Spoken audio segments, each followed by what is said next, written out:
Europe 1 13h. Il est 13h20 et Europe 1 13h continue jusqu'à 14h avec vous, Thomas Schnell, et vos deux débatteurs du jour, Bernard Cohen-Haddad, président du Cercle de réflexion Étienne Marcel, et Philippe Guibert, enseignant et ancien directeur du service d'information du gouvernement. Bonjour à vous, merci d'être avec nous en studio. Bonjour. Alors vous avez suivi depuis ce matin ces perturbations sur les transports provoquées par des attaques criminelles coordonnées contre 4 nœuds ferroviaires. 800 000 voyageurs sont bloqués. C'est une attaque inédite qui vous a surpris ce matin ? Oui, bien sûr, ça me paraît tout à fait inédit. Je vois pas d'attaque d'une telle ampleur. C'est évidemment une opération qui n'est pas l'œuvre de mauvais plaisantins, parce que c'est une opération de grande envergure qui suppose une connaissance, le Premier ministre l'a dit, une connaissance du réseau TGV et de ses points sensibles. Ça suppose une coordination, une préparation, des moyens. Et donc, on a affaire à une opération d'ampleur, de sabotage, de volonté de créer du désordre et de déstabiliser une population et un pays le jour de l'ouverture des JO.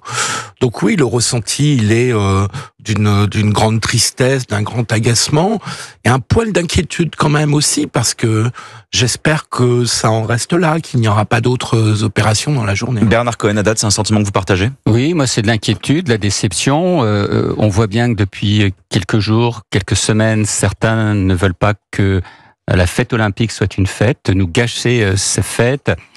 Gérald Darmanin disait il y a 2 jours que le risque zéro n'existait pas et qu'il avait tout fait pour limiter les dégâts. Aujourd'hui, il y a des dégâts sur la SNCF, ça pénalise l'activité économique, ça pénalise les Français qui veulent partir en vacances.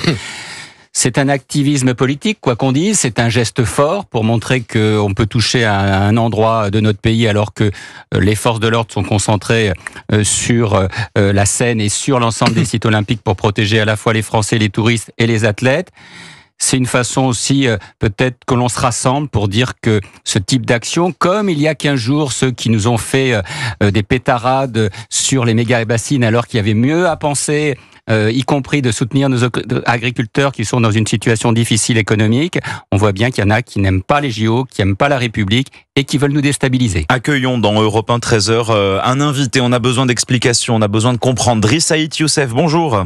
Oui, bonjour. Docteur en droit public, expert des questions de sécurité. Ce risque ferroviaire avait-il été anticipé ? Que vous rappelle le mode opératoire auquel on a assisté ce matin ? Le risque, il est anticipé depuis plusieurs années, parce qu'on sait bien qu'il y a une mouvance, celle de l'ultra-gauche, qui s'emploie quelquefois à saboter, ou en tout cas à essayer de dégrader les lignes ferroviaires au motif que politiquement la SNCF contribue au réchauffement climatique en diminuant le transport de fret, etc., etc. Pour autant, comme l'a dit le Premier ministre, il faut rester extrêmement vigilant sur l'identité des auteurs, mais on sait qu'effectivement les réseaux ferrés de France, c'est 36 000 kilomètres, dont 30 000 en région Île-de-France, sont des sites névralgiques sensibles. Vous avez en France entre 130 et 150 sites névralgiques de la SNCF ou des réseaux de ferré de France à sécuriser. Il y a des enveloppes qui sont dégagées, des enveloppes financières qui sont très importantes, elles sont considérables pour sécuriser. Alors la sécurisation, c'est quoi ? C'est la pose de clôture, c'est de la vidéosurveillance, c'est des détecteurs de personnes, parce que c'est, vous comprenez, impossible à surveiller, à mettre une personne chaque mètre carré pour surveiller effectivement ces sites stratégiques. Est-ce que ça vous paraît organisé de longue date, comme l'a dit le Premier ministre ? On a assisté à des ciblages très précis. Ils savaient ce qu'ils faisaient, les auteurs de ces sabotages. Ils ont touché des points névralgiques.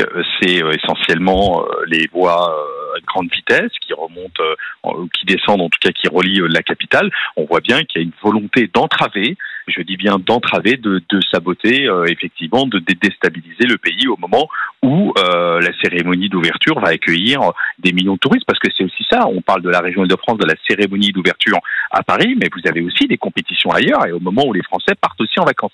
Donc c'est aussi une perturbation importante de la France de par cette action. Merci Driss Saïd Youssef, docteur en droit public, expert des questions de sécurité, d'avoir été notre invité pour cet éclairage. Bernard Cohen-Haddad, Philippe Guibert, c'est cette concomitance avec la cérémonie d'ouverture des Jeux Olympiques, ça ne fait aucun doute ?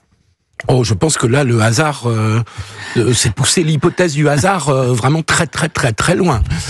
Non, je pense qu'il n'y a aucun doute sur le fait que la concomitance a été voulue et recherchée. Après, ce que votre invité commençait à esquisser comme piste de responsable, il est bien évident, en effet, qu'il faut être très prudent et que l'enquête commence à peine. Alors c'est vrai qu'on pense à une mouvance de l'ultra-gauche qui a toujours visé, enfin qui a eu l'habitude de viser les lignes TGV.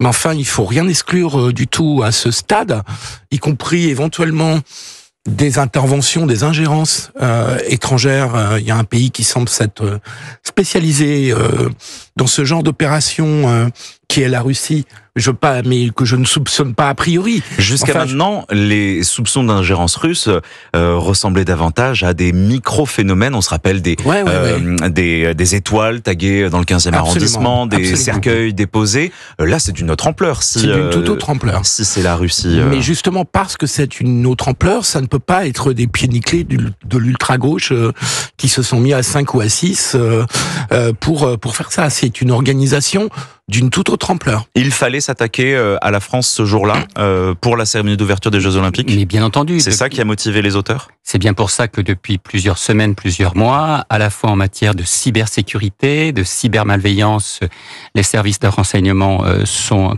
mobilisés, qu'y compris dans nos entreprises, on veille à ne pas se connecter n'importe où, qu'on sécurise l'accès aux locaux, parce que en bordure de l'ensemble des sites olympiques, on peut avoir effectivement des personnes extérieures qui viennent tout simplement perturber la vie et mettre soit des engins explosifs ou tout simplement créer des incendies pour mobiliser les forces de l'ordre.